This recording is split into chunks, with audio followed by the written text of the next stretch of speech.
All right, the Reds, talking Reds, Gareth Roberts, Paul Cope. We're going to do something a little bit different today. I'm throwing it out there. I want your birthday, love. It is me birthday. Oh! It is me birthday. It popped up. I don't use Facebook, right? This is a ridiculous start already. I've put it back on my phone because for business purposes I need to have a few things on my phone more. And the first thing that popped up this morning was it's Gareth Roberts' birthday. And I was like, oh, what a thing to talk about. We can just spend half an hour talking about that. It's me birthday. Happy birthday, mate. Thank you, mate. So how old are you? 42. 42 I am. 42. 42. No, it's all right, doesn't it? I want a nice, stress-free, easy talking Red. So what I normally do is, and sometimes I get a little bit stressed about it. I buy all the papers and I'm trawling through the internet and I'm like, what if we missed something that's dead important that people would have expected us to have talked about and all that? And today I just thought, can't be bothered with all that. Want a nice stress-free, nice birthday. People have already been texting me saying, what are you doing in work on your birthday? And I'm like... Did you say I'm 42? Yeah, I'm 42. I got like proper dart presents for my birthday as well. Did you? What did you get? Got a new Lecky toothbrush and I'm really made up about it as well. Oh yeah? Do you know what I mean? Yeah, because my R one was out and I think everyone in our house must have looked at it and gone, needs a new toothbrush there. So I unwrapped it. And are they telling you your breath stinks? Well, maybe that as well. But I think if it wound back a few years and got that, I would have been like, fucking hell, how boring is that? Yeah. Whereas they opened it this morning, I was like, yes! Yeah. And then Cara's just there going, it was 80 quid that, you know that? And I was like, you're not meant to, tell me that. How old is he? He's 10 next week. I love the way you need to teach kids that. I know. You're not meant to tell me how much my present was. That just ruins it. I also got one of them paperwhite Amazon Kindle things. Oh, okay. So I'm into that. Yeah. I'm sound with that. You've done quite well here for your 42nd birthday, haven't you? I'm all right with it, yeah. I've still got a few more things to get to. Let's see what happens. But yeah, so the non-stress-free thing that I've gone for is last night, I was thinking about the video today, stressing, thinking about it. And I just thought, what about if I just say to Twitter, we're doing Talking Reds tomorrow, ask us a load of questions and we'll fire through them and see how many we can do. So how about that? So what are we on here? So let's say 20 minutes and see how many we get to. And what we'll just do is printed them all off here. I reckon if me and Kopi just have a look at one we fancy and answer it. How about that? So we're gonna go. What's your fancy, mate? Yeah, we'll start off with Jake Nolan, at Big Bad Nolan. He asks, how many kisses does it take? One kiss is all it takes, Jake. You know that, mate. We all know that. All the Reds know that. Everyone who's in Kiev knows that. There's the first one done. Easy that. You took an easy one there, didn't you? I did take an easy one. I was flicking through these on the train on the way in, and the first one that caught my eye was, we'll keep this light-hearted. Will Liverpool fail to win the Premier League next season if they don't sign a top-class goalkeeper? Yes. And I never say that, but yes, please don't do that. Jürgen, I know you watch, please don't, just buy someone. We can't, honestly, like I can't go into the main stand next season. I can't go into the first game if Karius is in goal. I can't do it. We all felt like we'd come through this, didn't we? Yeah. Mignolet's going to leave, everyone's happy with that. There was some of my friendships were at breaking point about Mignolet, because I was trying to defend him. With that's all been like smoothed over 5 days drinking in Dortmund and Kiev. Dortmund, Dusseldorf. This could break the whole thing. I always talk about this, like when things are flying, there can be one thing that happens and 6 months later it's all over. If Karius starts in goal on the first game of the season, Klopp will be sacked by Christmas.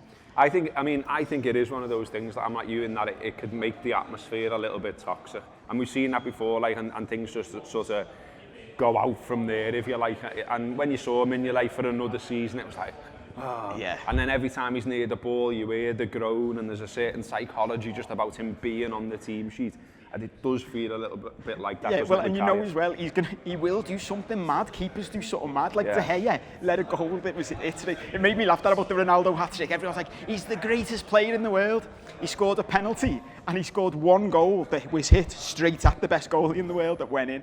That doesn't make you the best player in the world, does it? I enjoyed that performance, so, you know, I liked it. I know, I saw your tweet. I think he's boss, don't get me wrong, it's brilliant and all that. But at the end, the point is, Karius has got it in him to kick the ball out for a corner from a goal kick. Yeah. He's got that in him, and if that happens when he starts at the beginning of the season, the whole place will just burn down. Whereas if that was Alisson, everyone would just go, he's just settling in. You know, he's new to the country, blah, blah, blah. He'll be sound, you watch, so yeah. You do get like a certain chance as a player at a club, I think, and Karius is possibly coming to the end of his, you know, as a number one at least anyway. So there you go. Someone else put in these questions. Can you not talk about goalies? Soz. Sorry. Straight away we're into that. Peter Firmo has asked, how many non-complimentary 1977 to 2017 ticket stubs can Peter Moore throw at Graham Smith? Now, if you missed this, Peter Moore put out what I found a strange tweet about how I met Prince William, a real football fan. I saw that, yeah. And it was a bit like, well, he's not, is he? Because, like, is he going home and away? Is he struggling to afford it all? Is he, you know, I mean, it depends on your definition of a proper football fan, but it was just a bit of a strange tweet. And I think, I've got to say, in general, I find Peter Moore's Twitter game weird. I'm going to be open and honest with it and just say, it's my birthday and I can say that. I find him a bit weird. I find he's done an interview with The Echo today and it's another load of fluff where he doesn't answer any tough questions. We've asked him to do an interview with us on several occasions and it's been a big fat no. And my suspicion is he doesn't want to answer questions that are difficult. But, you know, prove me wrong, Peter. But, yeah, there you go. I've answered that one. Next one. My favourite thing about Twitter, LFC Twitter, is Adam Melia. Oh, brilliant. One of our good mates. He's done it again this show. Yeah. Whenever anyone like Peter Moore tweets something nonsense like that, he just tweets them a picture of the planning permission of the Anfield Road with a big circle around it and arrows pointing at it. There's more arrows now, isn't there? He's adding arrows more to arrows, but I love he's tweeted this morning with a link to this interview he's done with The Echo today. And Adam's one of the first replies. He always, I don't know whether he's must got... have it on notifications. Well, he told me he's only got Paul Joyce notifications on for transfers, but I reckon he's definitely got Peter Moore, because he's always the first reply. It's incredible, which is brilliant. And he hasn't been blocked as well, so I mean, fair play to Peter Moore for that. What's your fancy on here? Go on, mate. I should have said it was James at Fancy Firmino who asked the keeper question, just to give you a shout out, mate. I keep going for the nice controversial ones. Joe Murray at Joseph Murray says, Wilshere a good signing on a free? 2 question marks. No, Joe, he wouldn't be. Another one. The way I'm attracted to all the ones that I think I'll just burn things down next year. I think if we sign him on a free, people will set things on fire. So don't buy him. He's crap. I just think like a lot of Arsenal fans talk well of him. But then, so I kind of think, well, if he was so good, why didn't he make it there? Then why are you letting him go? Well, he's that good, and this isn't like, and I know we talk about this sort of fairly frequently, and other people say, well, if he can't get in their side, he's not that good, and that's not always true. But he couldn't regularly dominate a side that's finishing 6th in the league now, that's really struggling for midfielders. And my big thing about him is, like, he's the type of player who goes, I get injured and that, but it's just unlucky. Like, you could give up smoking, you know, mate.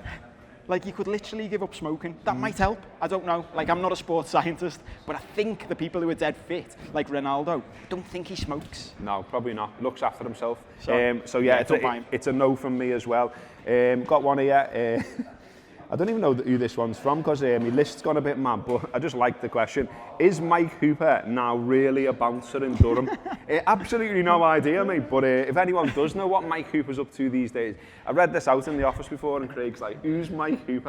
And I'm like, he's Hooper, man. I think you should have sacked Craig for that. That means he's too young. It does mean he's too young. If you don't know, he was a goalie for Liverpool in the 90s, a reserve goalie, got a couple of goals, not goals. And we decided to call him Hooperman.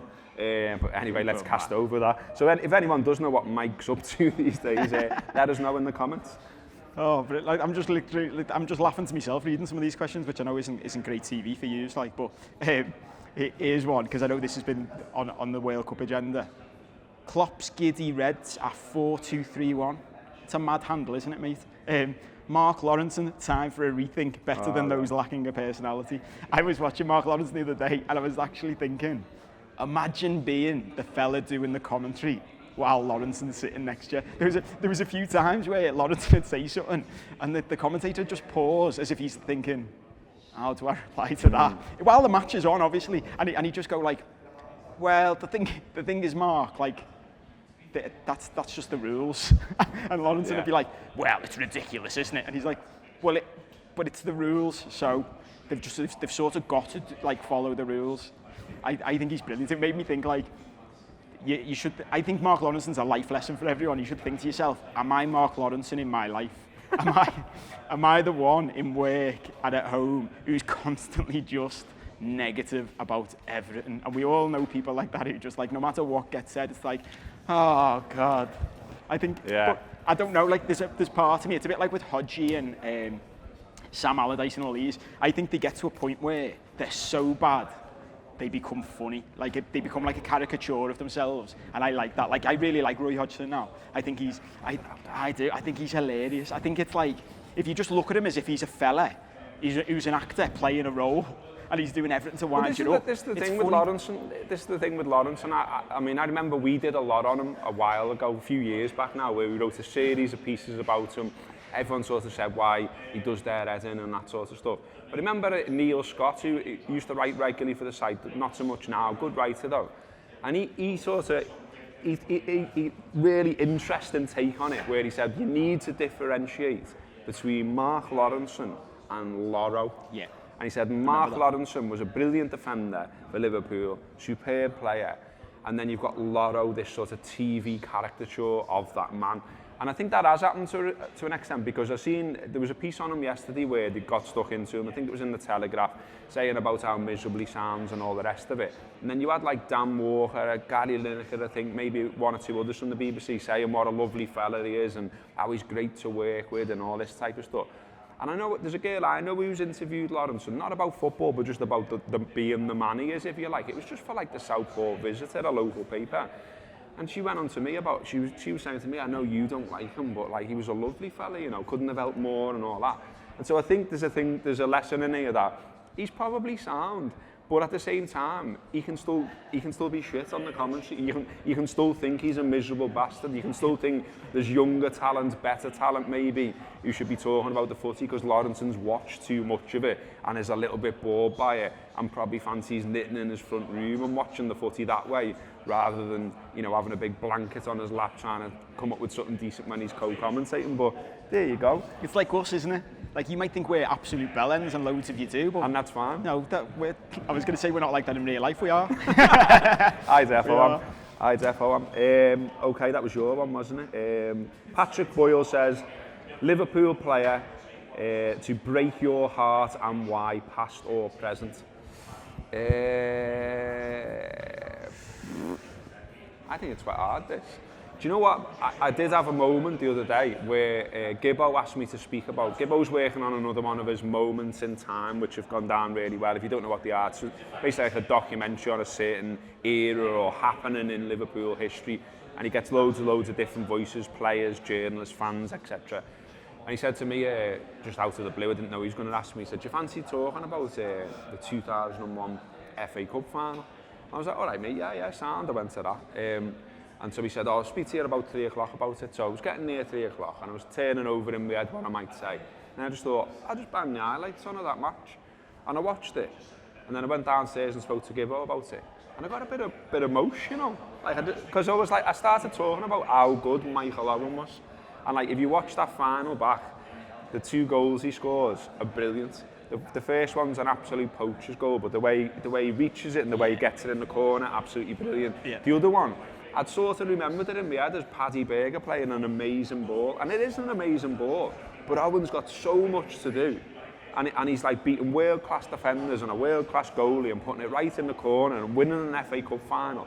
And I used to have the picture on my living room wall of where he's like that, with a big smile on his face and and he's got this expression that says, I've just won the FA Cup for Liverpool. And I think it's a little bit of a shame is what happens afterwards and how it's tainted what came before. I wouldn't say broke me heart. Maybe I haven't answered your question properly, but I'm gonna say that because I just think it's a shame that anytime you talk about him or think about him now, you'd always go, he was brilliant then, wasn't he? I remember all those great goals he scored, and then you go, yeah, but then he went to Man United, or then he went to Newcastle, and then you think about the England thing, and then you think he's a bit robotic, and then you think he's a bit boring on commentary, and you get it. Yeah, I was off on one there. You were. I was just letting you go. It was good. Who are you having? Torres, yeah, that's a shout. Yeah, he was the first one that popped into my head. He was the last one. The last I'll ever have, I think. Like I'll never fall in love again. Yeah. I think it was all the combination of things, because it was almost like he was connected to Rafa for me, and I was in love with Rafa. Like he won my generation the European Cup in just a way we'll never forget, and Torres was like his. And I remember fighting with people about Rafa and about Torres and all this, and when he left, it was like it wasn't even the fact that he was still dead good then, because he was already on the way down. Yeah, he was a bit. But it was like, it was sort of symbolic about bad Everton was getting, and going to Chelsea as well. yeah, and it was just all horrible. And like, it didn't even hurt me as much when Suarez left, to be honest. And Suarez is my favourite player of all time. I think he's phenomenal. I love him more than I loved him in that way more than I loved Torres. But yeah, I think that was it. Once Torres left, it was sort of, maybe it was my age as well at the time. I was like, that's it now. Like, I'll only go so far. I'm going to be cynical from now on. Yeah. So yeah, Torres. Go ahead, pick one. This one's just caught my eye, which I absolutely love this question, by the way. Paul W.S. Bowler, at that beardy man, will finally, this is brilliant, will finally winning the league make us feel fulfilled, or instead highlight the essential meaninglessness of our existence? And how much is too much for a decent keeper? But, you know, mostly the meaninglessness. I love that. He's had a good think there. You're having a bit of a crisis there, lad, aren't you? And I get it. I'm with you. Yeah, I've got a bit of a concern with that, to be honest. That we'll win the league, and it won't be anywhere as good. Like, it might, like the first one, it will be brilliant. But I've got this problem, and this happened after we won the Champions League with Rafa. All of a sudden, like, nothing was as good anymore. Like, you had people. I always remember this. We drew 1-1 at home to Lyon in the Champions League, and some people booed. And I was like, lads, you're booing us drawing with the champions of France there. What's gone on? We've been shit for years, and just enjoy it. And like, obviously, if you watch us, you know we're well into this, and we were all the way up to the final this year. And I have some concern with this. And yes, look, this is a big one. This is all a bit meaningless. Look at us. You're watching two lads sitting here talking about footy that you're just tweeting questions in on a platform that. What? It's mad, isn't it? I can't wait till this could go all over the place here. I can't wait till one day when our grandkids go to us. What was Twitter? And we go, it was this thing where you used to just say things in 140 characters or less, and then they made that a bit longer because that was a bit short. And they'll say, why?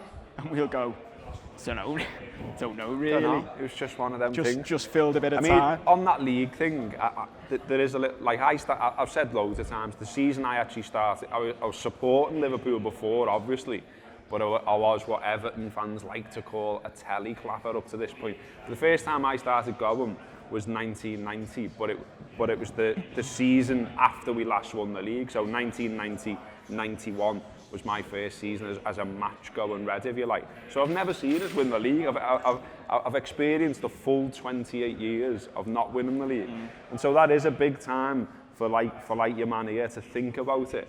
And there is a little part of me. I've had those thoughts as well, where you just think, but when we win it, because we'll win it. But when we win it, will I just be there with a pint and then like sort of have like this outer body thing where I step away from myself and I'm looking down at myself going, it's not even that good. You will? Like, look, did you see that? This is a perfect example. Look at Man City, and they are a bit of a different fan base to us. But their celebrations to win the league this year just looked crap. Shit. Just looked crap. We had well more fun losing the European Cup final than they had winning the league. So, yeah. But look, here's the positive spin on all of this. That is true. But what that means is, don't just be waiting for that moment. Have fun all the rest of the time as well. That's why we bang on about this stuff. Because if you're not having fun the rest of the time, you're just waiting for this one moment. If that one moment turns out to be a little bit underwhelming, what do you do then? Don't pin it all on that. I mean, I remember there's lads older than me who remember going to, I think the last league title we sealed it with a win over QPR at Anfield. I think I'm right in saying this. And they said it was a little bit, because Liverpool won so often at that point and were so good, and it was the 18th league title, loads of them said it was a bit like crap. Yeah, I've heard that. And I've heard Steve Armstrong didn't even go out celebrating. Yeah, I've heard Steve Armstrong say about Manchester United that it got a bit of the same way, and that they were winning so regularly and it became such a thing that they just always won the league almost, that it did become a little bit, won again. Yeah. So this first one, when we do it again after so long, I think it will be brilliant. It'd be brilliant. I mean, you only have to think about what Town was like in 13-14. I remember after we beat Manchester City, I think it was a Sunday as well, wasn't it? We had a big Everyone day. went to Town. Yeah. Everyone. And honest to God, it was booming. Everyone was laughing. Everyone was almost crying. Everyone was singing. People were getting thrown out of various pubs for singing and just going to another pub and singing there instead. And it was a cracker, you know. It was a brilliant night. And okay, it wasn't to celebrate winning the league, but we thought we had, and we never. But you know, we still enjoyed. And I think you're quite right, Kobe, to just say, enjoy the steps, enjoy each game, enjoy it every time you go to matches. Another one on here somewhere, and I think we sort of answered this. Here it is. Rob Cooper says here, any ideas on making football more fun to go to match again? Because it feels very corporate currently. I think what we've just said is probably what you need to be doing, mate. Enjoy it with your mates, sit with your mates, have a drink before, have a drink after, turn it into more of an experience, and just try not to get, you know, we must get this result in it, and if we don't, the world's going to explode, you know what I mean? Yeah, that's a really good point, this, you know, like what, it's interesting that what you mean, Rob, because what does the club do? What did you think the club did in 1970 that made fans enjoy going to the match more, other than it being standing, which is a separate debate and a valid debate and one that's ongoing? Other than that, it's up to just us as fans to make the most of it, isn't it? And we can, and it, look, this is life lessons with Gareth and Cope on Talking Reds. Ultimately, it's up to you how much you enjoy anything. Like, it literally, no one controls anything. You can say, oh, well, it's corporate and it's expensive in the match and it's this and it's that. So what? Just go for a drink outside the game where it's £2 a pint, go in at 10 to 3 or 10 minutes before kick-off, whenever that is. Have a laugh, go out with your mates afterwards, have a couple of hours. To be honest, I often say to my mates, if it wasn't for that bit, I'd probably have stopped going to the match a long time ago. Because the footy itself, I've sort of been, in the World Cup, I sort of find myself doing that. If you're just watching a game of footy by yourself, loads of times I'm sitting there thinking, this is shit. Like, has something to do. This is just rubbish, like it's boring. But it isn't boring when the fella does a somersault before he takes it. I haven't seen that. I've just seen that question. Oh, mate, you've got to see it. It's absolutely brilliant. If you haven't seen it, I ran last night. It's the 94th minute. They're trying to score a goal, and the lad just throws out it. You know, he runs to the thing, flips over, and goes to throw. Had he done it before, or was that his first one? No, that was the first one he put. But the best is, though, he puts his foot over the line and realises he has. So steps back. And the ref's like, he doesn't actually take the throw. He does the thing, gets to here, realises his foot's over and it's going to be a foul throw, steps back and just does a nice simple one. No. That's ruined it. Don't buy him, he's a shit house. it was bosh, you know. Do you know what I love about that? And I do love this about the World Cup. Like, there's lads sitting there thinking, this is my big opportunity to be spotted. So if you're not that good at footy, think, what can I do? And there's always, do you remember the fella who did the, I can't even remember what his name was, did the kangaroo jump? Lad from Mexico, with that the ball. I think it was. Like, it was mad, because you could easily break someone's like ankles doing it, landing on them. But it got him noticed, and it was like, this lad's blatantly gone. I know what I'm going to do. We need a goal in the last minute. I'm going to do the somersault over a kick, and over a kick throw in, and he'll have gone to one of his mates. I'm going to do it now, you know, and he'll have gone, don't lad, just do a proper throw, and we're trying to get a goal. It was boss. It was well boss. Played. Okay, I think we're coming towards the end, but there's one there, Josh Davis 2 asks, why are Everton so shit? I mean, look, they might do something this summer, mightn't they? They might buy players, they've got a new manager, might, if, but my thing on it is, it takes a long time to change the mentality and mindset of a club and of a group of supporters, and they are used to being shit. So very quickly, when things aren't shit, when things do go shit again, they'll go, oh, here's us being shit again, and the spiral all starts again, and they disappear down the plug hole of shite. And I think that's what happens. I think they need to give, if I'm giving Evertonians advice, I don't know why I'm doing this, but they need to give this manager a chance. They need to let him build a side and have a go and build a style and all that sort of thing, and not instantly get on his back the moment anything goes wrong. But my suggestion will be that they probably will get on his back when it all goes wrong, because all they think is, we've got loads of money, getting a new stadium, need to catch up to the red shite. And then when they don't, within 2 weeks, they're like, oh, there we go again. So that's my answer.